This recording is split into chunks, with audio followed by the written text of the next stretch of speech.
ਤੇ ਜਦੋਂ ਸ਼ੁਰੂਆਤ ਕੀਤੀ ਹੈ ਤੇ ਉਦੋਂ ਸਾਰੇ ਬੰਦੇ ਮੈਨੂੰ ਕਹਿੰਦੇ ਸੀਗੇ ਵੀ ਇਹ ਕੈਮੀਕਲ ਦੇ ਜਾਣ ਕੇ ਰਿਓ ਦੇ ਰੇਹਾਂ ਸਪਰੇਹਾਂ ਦੇ ਬਗੈਰ ਖੇਤੀ ਹੋ ਨਹੀਂ ਸਕਦੀ।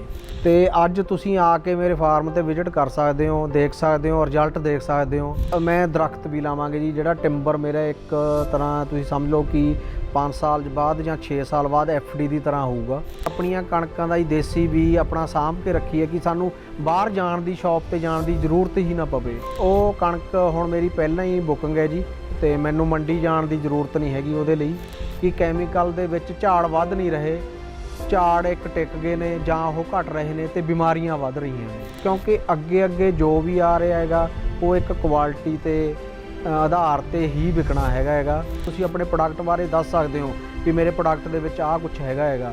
ਜਿੱਥੇ ਜਾ ਮਰਜ਼ੀ ਤੁਸੀਂ ਆਪਣੀ ਛਾਤੀ ਠੋਕ ਕੇ ਕਹਿ ਸਕਦੇ ਹੋ ਮੇਰਾ ਲਾਈਵ ਟੈਸਟ ਕਰਾ ਲਓ, ਤਾਂ ਤੁਹਾਡੇ ਪ੍ਰੋਡਕਟ ਦਾ ਮੁੱਲ ਪਏਗਾ ਹੀ ਪਏਗਾ।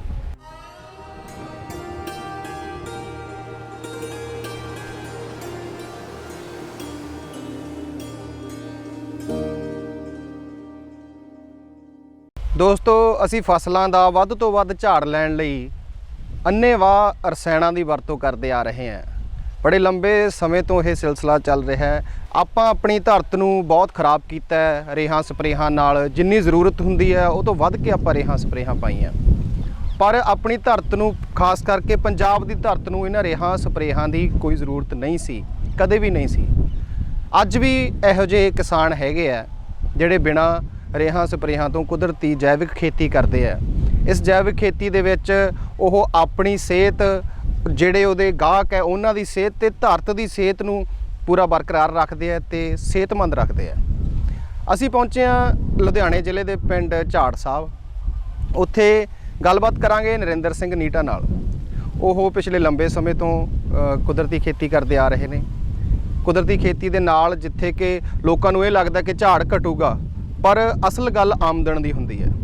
ਆਮਦਨ ਜਿਹੜੀ ਆ ਉਹ ਰਸਾਇਣਿਕ ਕਿਸਾਨ ਹੈ ਜਿਹੜੇ ਰਸਾਇਣਿਕ ਖੇਤੀ ਕਰਦੇ ਆ ਉਹਨਾਂ ਤੋਂ ਵੀ ਵੱਧ ਆਮਦਨ ਜਿਹੜੀ ਆ ਉਹ ਪ੍ਰਾਪਤ ਕਰਦਾ ਹੈ। ਨਾਲ ਦੀ ਨਾਲ ਜਿਹੜੇ ਜੀਵ ਹੈ, ਜਿਹੜੇ ਕਿ ਇਸ ਜਗ੍ਹਾ ਦੀਆਂ ਖੂਬਸੂਰਤੀ ਹੈ ਉਹ ਵੀ ਵੱਧਦੀ ਹੈ, ਕਿਉਂਕਿ ਜੇਕਰ ਅਸੀਂ ਰੇਹਾਂ ਸਪਰੇਹਾਂ ਨਹੀਂ ਕਰਾਂਗੇ ਤਾਂ ਚਿੜੀ ਜਨੌਰ ਜਿਹੜੇ ਹੈਗੇ ਆ ਜਾਂ ਉਹ ਵੀ ਸਾਡੇ ਕੋਲੇ ਆਉਣਗੇ। ਬਹੁਤੇ ਲੋਕ ਗੰਡੋਇਆਂ ਦੀ ਜਿਹੜੀ ਖਾਦ ਆ ਉਹ ਖਰੀਦਦੇ ਆ, ਪਰ ਅਜਿਹੀਆਂ ਥਾਵਾਂ ਤੇ, ਅਜਿਹੀਆਂ ਧਰਤਾਂ ਤੇ ਗੰਡੋਏ ਜਿਹੜੇ ਹੈਗੇ ਆ ਉਹ ਆਪਣੇ ਆਪ ਹੁੰਦੇ ਆ।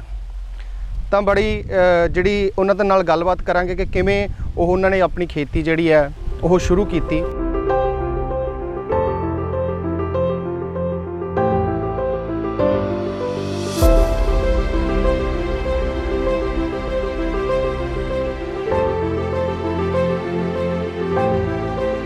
ਮੈਂ ਆਪਣੇ ਜੀਵਨ ਬਾਰੇ ਤੁਹਾਨੂੰ ਦੱਸਾਂ ਤਾਂ ਮੈਂ ਪਹਿਲਾਂ ਫੋਰਨ ਦੇ ਵਿੱਚ ਗਿਆ ਜੀ 1996 ਦੇ ਵਿੱਚ, ਤੇ ਉਸ ਤੋਂ ਬਾਅਦ ਚੱਲਦਾ ਰਿਹਾ ਜੀ ਤਕਰੀਬਨ 14 ਸਾਲ ਮੈਂ ਬਾਹਰ ਵਿਦੇਸ਼ ਦੇ ਵਿੱਚ ਲਾਇਆ। ਤੇ ਵੈਸੇ ਉੱਥੇ ਜਿਹੜਾ ਮੇਰਾ ਮੇਨ ਕਿੱਤਾ ਸੀਗਾ ਜੀ, ਮੈਂ ਅਸਲ ਦੇ ਵਿੱਚ ਇੱਕ ਟਰੱਕ ਡਰਾਈਵਰ ਹੈਗਾ। ਤੇ ਉਸ ਤੋਂ ਬਾਅਦ ਮੇਰੇ ਬਜ਼ੁਰਗ ਖੇਤੀ ਕਰਦੇ ਹੀ ਸੀਗੇ ਤੇ ਮੇਰੇ ਫਾਦਰ ਸਾਹਿਬ ਆਰਮੀ ਦੇ ਵਿੱਚ ਸੀਗੇ। ਉਹ 90 ਦੇ ਵਿੱਚ ਰਿਟਾਇਰਮੈਂਟ ਆ ਗਏ।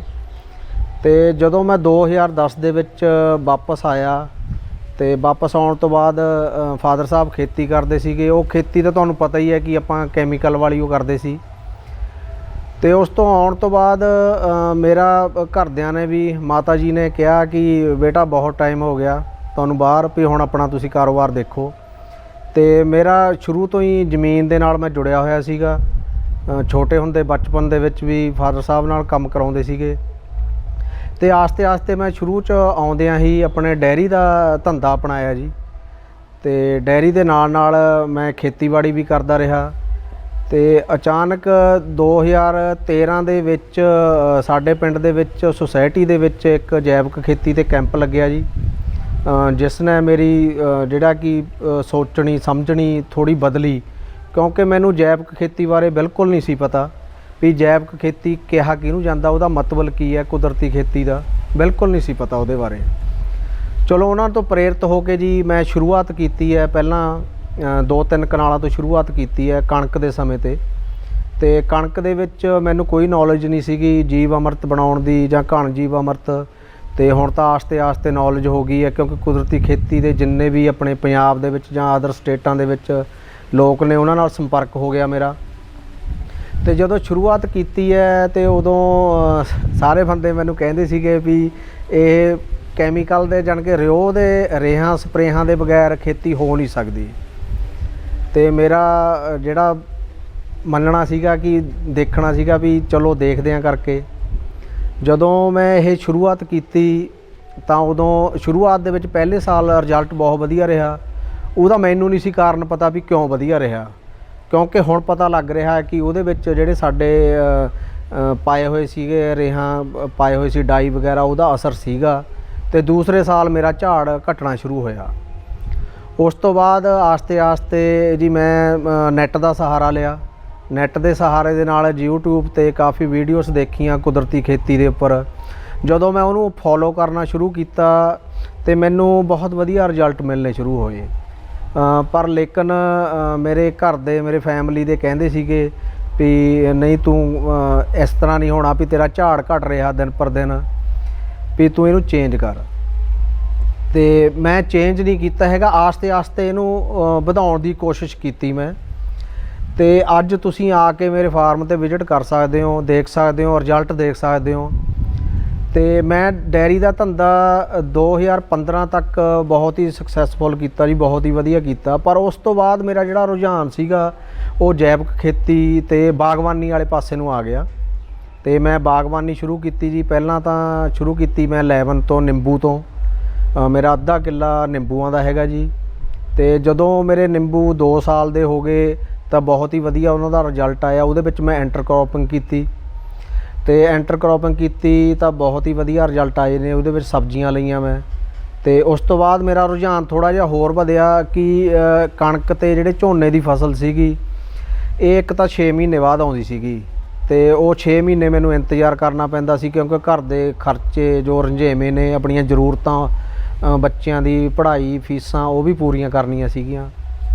ਆਸਤੇ ਆਸਤੇ ਮੈਂ ਬਾਗਬਾਨੀ ਵਾਲੇ ਪਾਸੇ ਆ ਗਿਆ ਜੀ। ਫਿਰ ਮੈਂ ਕੇਲਿਆਂ ਤੇ ਅਮਰੂਦ ਦਾ ਬਾਗ ਲਾਇਆ ਜੀ। ਜਿਹੜੇ ਮੇਰੇ ਕੇਲੇ ਨੇ ਇਹ ਇਹਨਾਂ ਨੇ 12-13 ਮਹੀਨਿਆਂ ਬਾਅਦ ਹੀ ਮੈਨੂੰ ਫਰੂਟਿੰਗ ਦੇਤੀ ਹੈ। ਬਹੁਤ ਵਧੀਆ ਐਕਸਪੀਰੀਅੰਸ ਰਿਹਾ ਮੇਰਾ ਇਹ। ਤੇ ਟੋਟਲੀ ਮੇਰਾ ਇਹ ਜੈਵਿਕ ਸੀਗਾ। ਤੇ ਕੁਛ ਮੈਂ ਫਰੂਟ ਹੈ ਜਿਹੜਾ ਆਪਣਾ ਜਿਵੇਂ ਕੇਲਾ ਹੈਗਾ ਕਿ ਜ਼ਿਆਦਾਤਰ ਇਹ ਚੈਂਬਰ ਦੇ ਵਿੱਚ ਪਕਾਇਆ ਜਾਂਦਾ। ਤੇ ਚੈਂਬਰ ਦੇ ਪਕਾਉਣ ਨਾਲੋਂ ਫਿਰ ਮੈਂ ਨੈੱਟ ਦਾ ਸਹਾਰਾ ਲਿਆ ਜੀ। ਤੇ ਮੈਂ ਕੁਦਰਤੀ ਨੈਚੁਰਲ ਪ੍ਰੋਸੈਸ ਦੇ ਨਾਲ ਇਹਨੂੰ ਪਕਾਇਆ। ਤੇ ਪਕਾ ਕੇ ज़्यादा ਤਾਂ ਨਹੀਂ ਮੈਂ ਸੇਲ ਕਰ ਪਾਇਆ, ਲੇਕਿਨ ਥੋੜ੍ਹਾ ਸੇਲ ਕੀਤਾ ਇਹਨੂੰ। ਤੇ ਬਹੁਤ ਹੀ ਵਧੀਆ ਐਕਸਪੀਰੀਅੰਸ ਰਿਹਾ। ਪਰ ਜੋ ਆਉਣੇ ਵਾਲਾ ਸਮਾਂ ਜਿਹੜਾ ਮੇਰਾ ਹੁਣ ਨੈਕਸਟ ਫਰੂਟ ਆਊਗਾ ਬਨਾਨਾ ਦਾ, ਉਹ ਮੈਂ ਖੁਦ ਹੀ ਤਿਆਰ ਕਰਕੇ ਵੇਚੂੰਗਾ ਜੀ। ਅਮਰੂਦ ਹੈ ਜਿਹੜਾ, ਅਮਰੂਦ ਨੇ ਵੀ ਮੈਨੂੰ ਤਕਰੀਬਨ ਸਾਲ ਬਾਅਦ ਇਨਕਮ ਸ਼ੁਰੂ ਹੋ ਗਈ ਸੀਗੀ। ਤੇ ਫਰੂਟਿੰਗ ਬਹੁਤ ਵਧੀਆ ਆਈ, ਉਹਦਾ ਵੀ ਬਹੁਤ ਵਧੀਆ ਐਕਸਪੀਰੀਅੰਸ ਰਿਹਾ। ਤੇ ਹੁਣ ਮੈਂ ਹੋਰ ਕਾफ़ੀ ਚੇਂਜਸ ਲਿਆਉਂਗਾ ਜੀ। ਤੁਹਾਨੂੰ ਸਾਲ ਜਾਂ 2 ਸਾਲ ਦੇ ਵਿੱਚ ਹੋਰ ਕਾफ़ੀ ਕੁਛ ਦੇਖਣ ਨੂੰ ਮਿਲੂਗਾ ਇਹਦੇ ਵਿੱਚ। ਜਿੰਨੇ ਮੈਂ ਮਿਕਸ ਫਰੂਟ ਦਾ ਵੀ ਇੱਕ ਮਾਡਲ ਤਿਆਰ ਕਰਨ ਲੱਗਿਆ ਜੀ, ਜਿਹਦੇ ਵਿੱਚ ਮੇਰੇ ਫਰੂਟ ਦੇ ਹੋਣਗੇ ਅਲੱਗ-ਅਲੱਗ ਤਰ੍ਹਾਂ ਦੇ। ਤੇ ਉਹਦੇ ਵਿੱਚ ਮੈਂ ਦਰਖਤ ਵੀ ਲਾਵਾਂਗੇ ਜੀ। ਜਿਹੜਾ ਟਿੰਬਰ ਮੇਰਾ ਇੱਕ ਤਰ੍ਹਾਂ ਤੁਸੀਂ ਸਮਝ ਲਓ ਕਿ 5 ਸਾਲ ਬਾਅਦ ਜਾਂ 6 ਸਾਲ ਬਾਅਦ FD ਦੀ ਤਰ੍ਹਾਂ ਹੋਊਗਾ। ਤੇ ਮੈਂ ਹੌਲੀ ਹੌਲੀ ਆਸਤੇ ਆਸਤੇ ਇਹਨੂੰ ਚੇਂਜ ਕਰ ਰਿਹਾ ਹੈਗਾ। ਮੇਰੀ ਜਿਹੜੀ ਟੋਟਲ ਜ਼ਮੀਨ ਹੈ ਜੀ ਉਹ 8 ਏਕੜ ਹੈਗੀ ਹੈ। ਤੇ ਜਿਹਦੇ ਵਿੱਚ ਮੇਰਾ ਇਸ ਟਾਈਮ 3.5 ਪੌਣੇ 4 ਏਕੜ ਦੇ ਵਿੱਚ ਬਾਗ ਹੈਗਾ ਜੀ। ਮਿਕਸ ਹੈਗਾ ਵਿੱਚ ਹੀ ਅਮਰੂਦ, ਨਿੰਬੂ ਤੇ ਕੇਲੇ ਦਾ ਜੀ। ਤੇ ਬਾਕੀ ਜਿਹੜੇ ਮੇਰੇ 4 ਏਕੜ ਹੈਗੇ ਜੀ, ਉਹਦੇ ਵਿੱਚੋਂ ਜਿਹੜਾ ਅੱਧਾ ਪੌਣਾ ਏਕੜ ਪਸ਼ੂਆਂ ਦੇ ਪੱਠਿਆਂ ਵਾਸਤੇ ਹੈਗਾ। ਤੇ ਬਾਕੀ ਦੇ ਵਿੱਚ ਮੈਂ ਕਣਕ ਤੇ ਝੋਨਾ ਕਰਦਾ ਜੀ। ਲੇਕਿਨ ਇਸ ਵਾਰ ਮੈਂ 1.5 ਏਕੜ ਦੇ ਵਿੱਚ ਗੰਨਾ ਤੇ ਗੰਨੇ ਤੋਂ ਬਾਅਦ ਜਿਹਦੇ ਵਿੱਚ ਕਿ 15 ਫੁੱਟ ਦਾ ਗੈਪ ਛੱਡ ਕੇ ਕਣਕ ਹੈਗੀ ਹੈ, ਫਿਰ ਗੰਨਾ ਹੈਗਾ, ਫਿਰ ਕਣਕ ਹੈਗੀ ਹੈ। ਇਸ ਟਾਈਮ ਮੇਰੇ ਉਹ 1.5 ਏਕੜ ਦੇ ਵਿੱਚ ਗੰਨੇ ਦੇ ਉੱਪਰ ਸਰੋਂ ਖੜੀ ਹੈ ਜੀ। ਤੇ ਜਦੋਂ ਸਰੋਂ ਕੱਟ ਹੋ ਜੂਗੀ, ਸਰੋਂ ਤੋਂ ਬਾਅਦ ਫਿਰ ਆਪਣਾ ਗੰਨਾ ਉੱਪਰ ਆ ਜਾਊਗਾ। ਤੇ ਜਿਹੜੀ 15 ਫੁੱਟ ਵਿਚਾਲੇ ਜਗ੍ਹਾ ਹੈਗੀ ਹੈ ਉਹਦੇ ਵਿੱਚ ਕਣਕ ਹੈਗੀ ਹੈ, ਉਹ ਕਣਕ ਜ਼ਿਆਦਾ ਅਸੀਂ ਲੈ ਲਾਂਗੇ। ਉਸ ਤੋਂ ਬਾਅਦ ਇਸ ਵਾਰ ਮੇਰਾ ਝੋਨਾ ਲਾਉਣ ਦਾ ਬਿਲਕੁਲ ਇਰਾਦਾ ਹੈ ਨਹੀਂਗਾ। ਕੋਸ਼ਿਸ਼ ਕਰਾਂਗਾ ਕਿ ਮੈਂ ਬਿਲਕੁਲ ਹੀ ਝੋਨਾ ਨਾ ਲਾਵਾਂ, ਉਹਦਾ ਬਦਲ ਲਵਾਂ।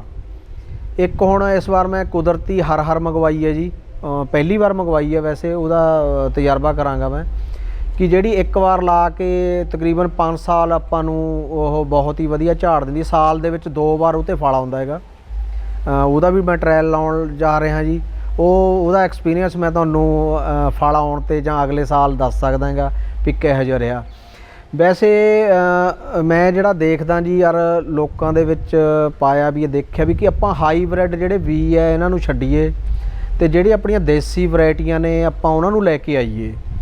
ਵੀ ਜਿਹੜੀਆਂ ਦੇਸੀ ਵੈਰਾਈਟੀਆਂ ਨੇ ਉਹ ਸਾਡੇ ਮਾਹੌਲ ਦੇ ਵਿੱਚ ਸਰਵਾਈਵ ਕਰ ਸਕਦੀਆਂ ਨੇ ਬਹੁਤ ਹੀ ਵਧੀਆ, ਕਿਉਂਕਿ ਉਹਨਾਂ ਦੇ ਵਿੱਚ ਜਿਹੜੀ ਰੋਕ ਦੀ क्षमता ਹੈਗੀ ਉਹ ਬਹੁਤ ਜ਼ਿਆਦਾ ਹੈਗੀ।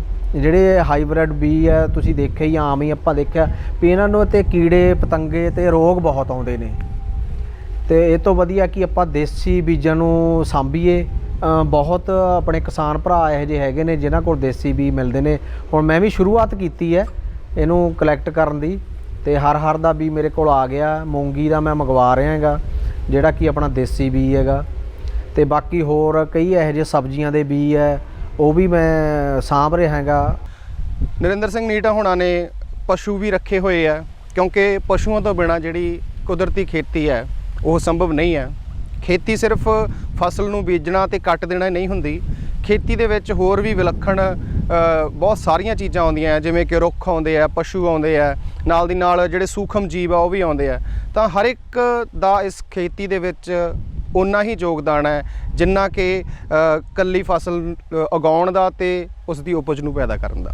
ਆਪਾਂ ਆਮ ਤੌਰ 'ਤੇ ਕਿਸਾਨ ਭਰਾਵਾਂ ਨੇ ਸਾਰਿਆਂ ਨੇ ਪਸ਼ੂ 1 ਜਾਂ 2 ਤਾਂ ਰੱਖੇ ਹੋਏ ਨੇ, ਜ਼ਿਆਦਾ ਵੀ ਰੱਖੇ ਹੋਏ ਨੇ, ਪਰ ਹਜੇ ਤੱਕ ਸਾਨੂੰ ਇਹ ਨਹੀਂ ਦੱਸਿਆ ਗਿਆ ਕਿ ਪਸ਼ੂ ਜਿਹੜਾ ਧਨ ਹੈਗਾ, ਅਸੀਂ ਪਸ਼ੂ ਨੂੰ ਧਨ ਕਹਿੰਦੇ ਹੈਗੇ। ਪਸ਼ੂ ਧਨ ਸਾਡੀ ਜ਼ਮੀਨ ਦੀ ਕੁਦਰਤੀ ਖੇਤੀ ਦੀ ਰੀੜ੍ਹ ਦੀ ਹੱਡੀ ਹੈ, ਕਿਉਂਕਿ ਅਸੀਂ ਇਹਨਾਂ ਦੇ ਬਗੈਰ ਜਿਹੜੀ ਕੁਦਰਤੀ ਖੇਤੀ ਉਹ ਨਹੀਂ ਕਰ ਸਕਦੇ। ਕਿਉਂਕਿ ਜਿਹੜਾ ਇਹਨਾਂ ਦਾ ਗੋਬਰ ਹੈਗਾ ਉਹ ਵੀ ਸਾਡੇ ਕੰਮ ਆਉਂਦਾ, ਇਹਨਾਂ ਦਾ ਪਸ਼ੂ ਮੂਤਰ ਹੈ ਉਹ ਵੀ ਸਾਡੇ ਕੰਮ ਆਉਂਦਾ ਹੈਗਾ, ਕਿਉਂਕਿ ਇਹ ਇੱਕ ਚੇਨ ਹੈ ਬਣੀ ਹੋਈ। ਕੁਦਰਤ ਨੇ ਇੱਕ ਚੇਨ ਬਣਾਈ ਹੋਈ ਹੈ ਕਿ ਪਸ਼ੂਆਂ ਦੇ ਬਗੈਰ ਵੀ ਸਾਡਾ ਗੁਜ਼ਾਰਾ ਨਹੀਂ ਹੈਗਾ। ਕਿਉਂਕਿ ਕੁਦਰਤੀ ਖੇਤੀ ਕਰਨ ਦੇ ਵਿੱਚ ਇਕੱਲਾ ਇਹ ਨਹੀਂ ਹੈਗਾ ਕਿ ਜੇ ਮੈਂ ਬਾਗ ਲਾਤਾ ਤਾਂ ਜੀ ਚਲੋ ਬਾਗ ਹੀ ਚੱਲਣ ਦਿਓ, ਜੇ ਕਣਕ ਬੀਜਤੀ ਕਣਕ ਹੀ ਚੱਲਣ ਦਿਓ, ਝੋਨਾ ਲਾਤਾ ਝੋਨਾ ਹੀ ਨਹੀਂ। ਇਹਦੇ ਵਿੱਚ ਕਾਫੀ ਕੁਛ ਆਉਂਦਾ, ਇਹਦੇ ਵਿੱਚ ਰੁੱਖ ਵੀ ਆਉਂਦੇ ਨੇ, ਤੇ ਰੁੱਖ ਵੀ ਸਾਡੇ ਜੀਵਨ ਦੇ ਵਿੱਚ ਬਹੁਤ ਹੀ ਜ਼ਰੂਰੀ ਨੇ। ਤੁਸੀਂ ਮੇਰੇ ਨਾਲੋਂ ਜ਼ਿਆਦਾ ਸਮਝਦਾਰ ਹੋ ਕਿਸਾਨ ਭਰਾਵੋ, ਤੁਸੀਂ ਦੇਖੋ ਜਿੱਥੇ ਰੁੱਖ ਨਹੀਂ ਹੈਗੇ, ਜਦੋਂ ਡਾਇਰੈਕਟ ਇਹਦੀ ਸੂਰਜ ਦੀ ਧੁੱਪ ਲੱਗਦੀ ਹੈ ਤਾਂ ਪਹਿਲਾਂ ਕੀ, ਹੁਣ ਤਾਂ ਏਸੀ ਹੋ ਗਏ, ਪਹਿਲਾਂ ਆਪਾਂ ਗਰਮੀਆਂ ਦੇ ਵਿੱਚ ਰੁੱਖ ਦਾ ਸਹਾਰਾ ਲੈਂਦੇ ਸੀਗੇ ਗਰਮੀ ਤੋਂ ਰਾਹਤ ਲੈਣ ਵਾਸਤੇ, ਤੇ ਸਰਦੀਆਂ ਦੇ ਵਿੱਚ ਵੀ ਇਹੀ ਹੁੰਦਾ। ਤੇ ਤੁਸੀਂ ਰੁੱਖ ਦੇ ਥੱਲੇ ਜਾਓਗੇ ਤਾਂ ਤੁਹਾਨੂੰ ਉੱਥੇ ਗਰਮੈਸ਼ ਮਹਿਸੂਸ ਹੋਊਗੀ। ਇਹ ਵੀ ਸਾਡੀ ਖੇਤੀ ਦਾ ਇੱਕ ਬਹੁਤ ਜ਼ਰੂਰੀ ਅੰਗ ਹੈ। ਮੈਂ ਕਿਸਾਨ ਭਰਾਵਾਂ ਨੂੰ ਇਹ ਵੀ ਕਹਾਂਗਾ ਕਿ ਆਪਣੇ ਖੇਤ ਦੇ ਵਿੱਚ ਇੱਕ ਰਕਬਾ ਯਾਨੀ ਕਿ 60-40 ਦੀ ਰੇਸ਼ੋ ਕਰਨੀ ਚਾਹੀਦੀ ਹੈ। ਮੈਂ ਵੀ ਪਹਿਲਾਂ ਕੀਤੀ ਨਹੀਂ ਸੀਗੀ, ਪਰ ਹੁਣ ਮੈਂ ਕਰਨ ਜਾ ਰਿਹਾ।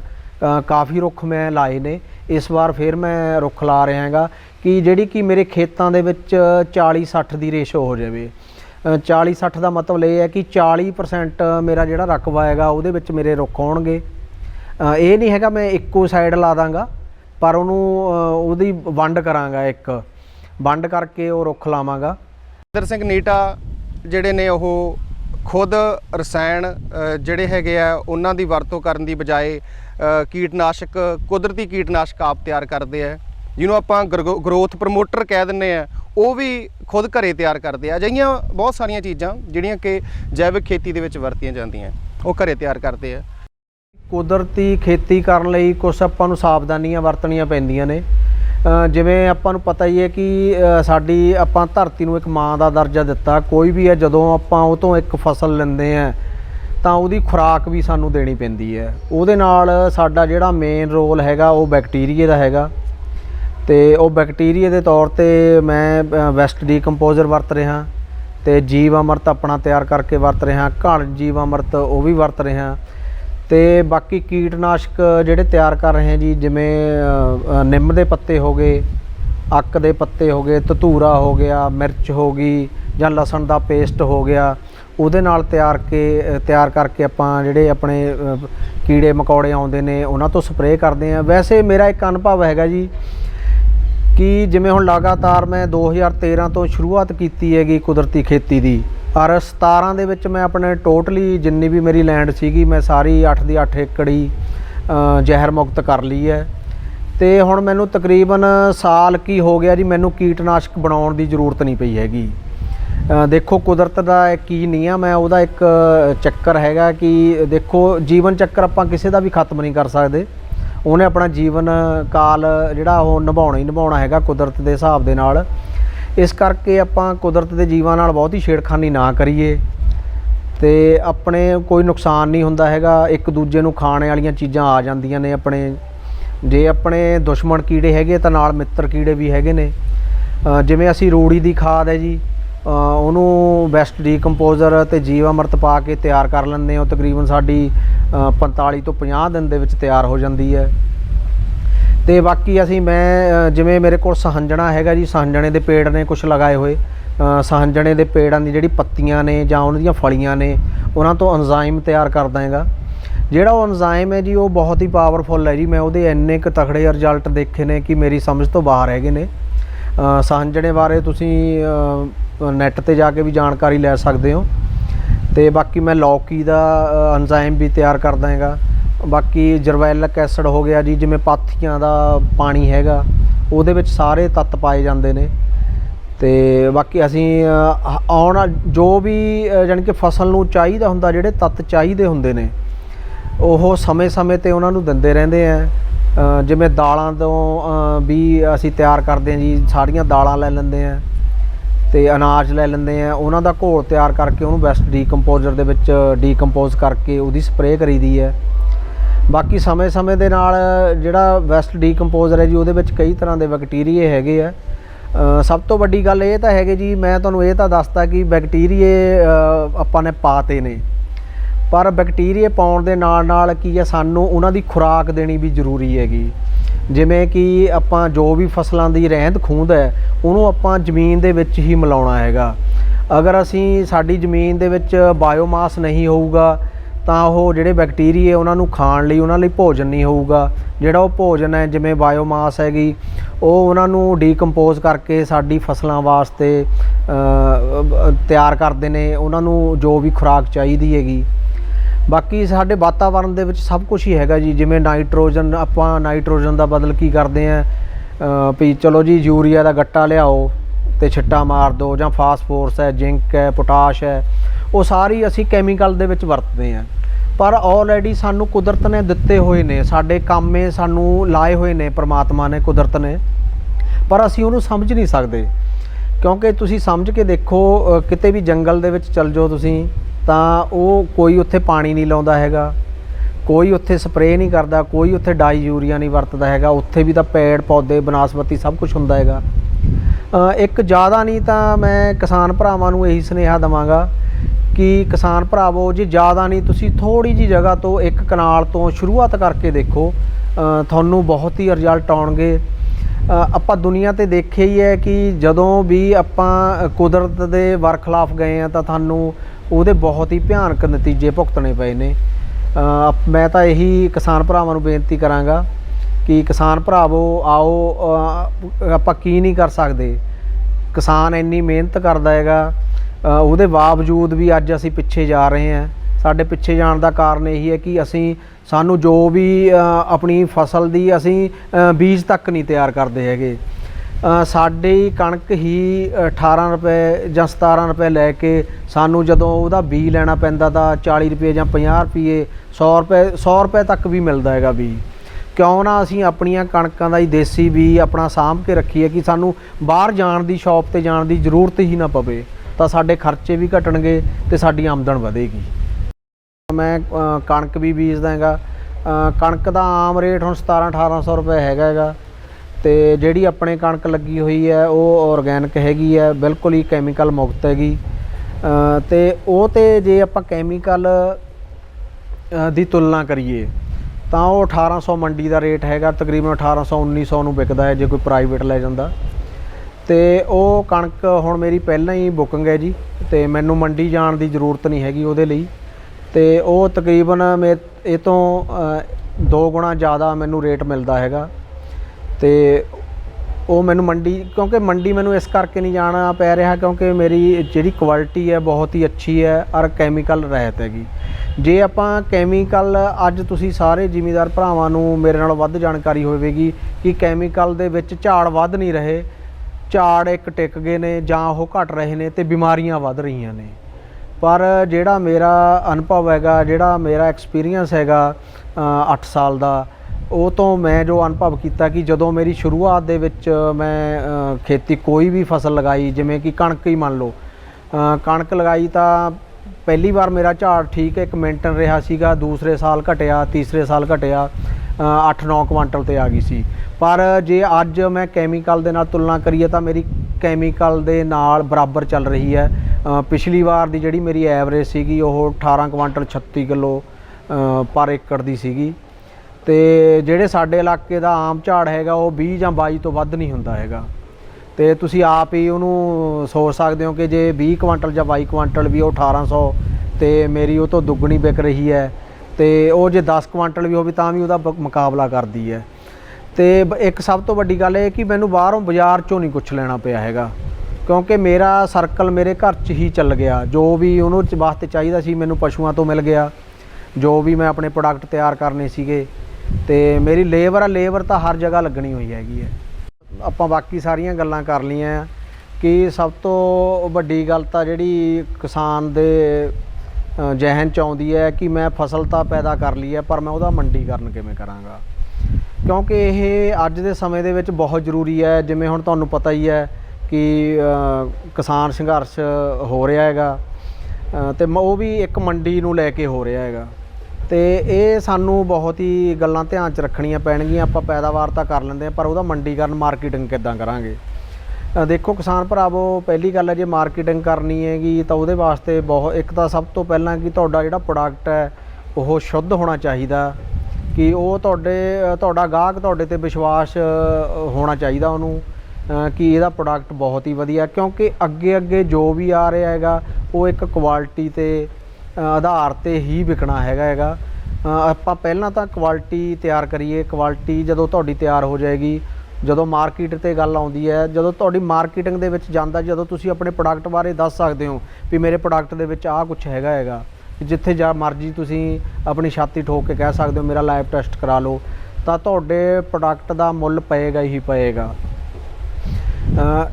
ਜੇ ਮੰਨੀਏ ਕਿ ਮਾਰਕੀਟਿੰਗ ਦੇ ਵਾਸਤੇ ਪਹਿਲਾਂ ਤਾਂ ਕਿਸਾਨ ਭਰਾਵੋ ਇੱਕ ਹੋਰ ਮੈਂ ਵਿੱਚ ਗੱਲ ਐਡ ਕਰਨੀ ਚਾਹੁੰਦਾ ਕਿ ਸਾਨੂੰ ਕੋਆਪਰੇਟ ਹੋਣਾ ਪਊਗਾ, ਕਿਉਂਕਿ ਕੋਆਪਰੇਟ ਹੋਣਾ ਅੱਜ ਦੇ ਸਮੇਂ ਦੇ ਵਿੱਚ ਬਹੁਤ ਹੀ ਜ਼ਰੂਰੀ ਹੈ। ਇਕੱਲਾ ਕਿਸਾਨ ਕੁਛ ਨਹੀਂ ਕਰ ਸਕਦਾ, ਕਿਉਂਕਿ ਅਸੀਂ ਛੋਟੇ ਜ਼ਿਮੀਂਦਾਰ ਹਾਂ। ਜਿਵੇਂ ਕਿ ਮੈਂ ਮੰਨ ਲਓ ਕਣਕ ਪੈਦਾ ਕਰ ਲਈ ਹੈ, ਹੋਰ ਦੂਸਰੀਆਂ ਚੀਜ਼ਾਂ ਨਹੀਂ ਪੈਦਾ ਕਰ ਸਕਦਾ, ਕਿਉਂਕਿ ਜਦੋਂ ਤੁਸੀਂ ਕੋਆਪਰੇਟ ਹੋ ਜਾਓਗੇ, ਸਮੂਹ ਬਣਾ ਲਓਗੇ 10 ਕਿਸਾਨਾਂ ਦਾ ਜਾਂ 20 ਕਿਸਾਨਾਂ ਦਾ, ਉਹ ਆਪਣੇ ਖੇਤਾਂ ਦੇ ਵਿੱਚ ਅਲੱਗ-ਅਲੱਗ ਫਸਲਾਂ ਉਗਾਊਗਾ ਤਾਂ ਉਹ ਇੱਕ ਮਾਰਕੀਟ ਦੇ ਵਿੱਚ ਹੋ ਜਾਊਗਾ, ਤੁਹਾਡੀ ਇੱਕ ਕੰਪਨੀ ਹੀ ਬਣ ਜਾਊਗੀ, ਕਿਉਂਕਿ ਇਹ ਤੇ ਆਉਣ ਵਾਲੇ ਸਮੇਂ ਦੀ ਜ਼ਰੂਰਤ ਹੈਗੀ ਹੈ ਇਹ। ਤੇ ਜਦੋਂ ਤੁਸੀਂ ਆਪਣਾ ਪ੍ਰੋਡਕਟ ਸਹੀ ਹੋਊਗਾ ਤਾਂ ਤੁਹਾਡੀ ਮਾਰਕੀਟਿੰਗ ਦੇ ਵਿੱਚ ਕੋਈ ਵੀ ਪ੍ਰੋਬਲਮ ਨਹੀਂ ਆਊਗੀ। ਮੈਨੂੰ ਵੀ ਹੁਣ ਕੋਈ ਪ੍ਰੋਬਲਮ ਨਹੀਂ ਆ ਰਹੀ। ਇਸ ਵਾਰ ਮੈਂ ਜਦੋਂ ਆਪਣਾ ਕੱਚਾ ਕੇਲਾ ਵੇਚਿਆ ਮੰਡੀ ਦੇ ਵਿੱਚ ਤਾਂ ਮੈਨੂੰ ਉਹ ਬਹੁਤ ਹੀ ਘੱਟ ਉਹਦਾ ਰੇਟ ਮਿਲਿਆ। ਜਦੋਂ ਉਹ ਕੇਲਾ ਮੈਂ ਖੁਦ ਪ੍ਰੋਸੈਸ ਕਰਕੇ ਆਪਣੇ ਫਾਰਮ 'ਤੇ ਤਿਆਰ ਕਰਕੇ ਵੇਚਿਆ ਤਾਂ ਉਹਦਾ ਅਗਰ ਮੈਂ ਚਾਹਾਂ ਵੀ ਮਾਰਕੀਟ ਦੇ ਰੇਟ ਨਾਲ ਜਦੋਂ ਮੈਂ ਵੇਚਿਆ ਤਾਂ ਉਦੋਂ 70 ਰੁਪਏ ਦਰਜਨ ਸੀਗੀ, ਤੇ ਮੈਂ 70 ਰੁਪਏ ਵੇਚਿਆ ਤਾਂ ਲੋਕਾਂ ਦਾ ਰਿਸਪੌਂਸ ਵੀ ਬਹੁਤ ਵਧੀਆ ਸੀਗਾ, ਕਿਉਂਕਿ ਉਹਦਾ ਟੇਸਟ ਹੀ ਬਹੁਤ ਵਧੀਆ ਸੀਗਾ, ਨੈਚੁਰਲ ਸੀਗਾ। ਔਰ ਮੈਂ ਉਹਨਾਂ ਨੂੰ, ਗਾਹਕ ਨੂੰ ਇਹ ਕਹਿੰਦਾ ਸੀ ਤੁਸੀਂ ਮੇਰਾ ਕੇਲਾ ਇੱਕ ਵਾਰ ਖਾਓ ਤੇ ਮੈਨੂੰ ਕਹਿਣ ਦੀ ਲੋੜ ਨਹੀਂ ਪਏਗੀ, ਤੁਸੀਂ ਆਪਣੇ ਆਪ ਮੇਰੇ ਕੋਲ ਆਓਗੇ। ਔਰ ਇਹ ਹੁੰਦਾ ਵੀ ਰਿਹਾ ਹੈਗਾ, ਉਹ ਮੇਰੇ ਕੋਲ ਆਉਂਦੇ ਵੀ ਰਹੇ ਨੇ। ਤੇ ਜਦੋਂ ਮੈਂ ਉਹਨੂੰ ਮੰਡੀ ਦੇ ਵਿੱਚ ਲੈ ਕੇ ਜਾਂਦਾ ਸੀਗਾ, ਮੰਡੀ ਦੇ ਵਿੱਚ ਕੈਮੀਕਲ ਦਾ ਰੇਟ ਵੀ ਉਹੀ ਸੀਗਾ, ਜਿਵੇਂ ਕਹਿ ਦਿਓ ਵੀ ਗਧਾ ਘੋੜਾ ਇੱਕ ਬਰਾਬਰ। ਤੇ ਉਹ ਮੈਨੂੰ ਮੰਡੀ ਦੇ ਵਿੱਚ ਜਾ ਕੇ ਕਾਫੀ ਨਿਰਾਸ਼ ਹੋਣਾ ਪਿਆ, ਤੇ ਕਿਉਂਕਿ ਨਾ ਅਸੀਂ ਮੰਡੀ ਦਾ ਖਹਿੜਾ ਹੀ ਛੱਡ ਦਈਏ, ਅਸੀਂ ਮਾਰਕੀਟ ਹੀ ਆਪਣੀ ਬਣਾਈਏ, ਕਿਉਂਕਿ ਮਾਰਕੀਟ ਬਣਾਉਣ ਵਾਸਤੇ ਸਾਨੂੰ ਕੋਆਪਰੇਟ ਹੋਣਾ ਬਹੁਤ ਜ਼ਰੂਰੀ ਹੈ।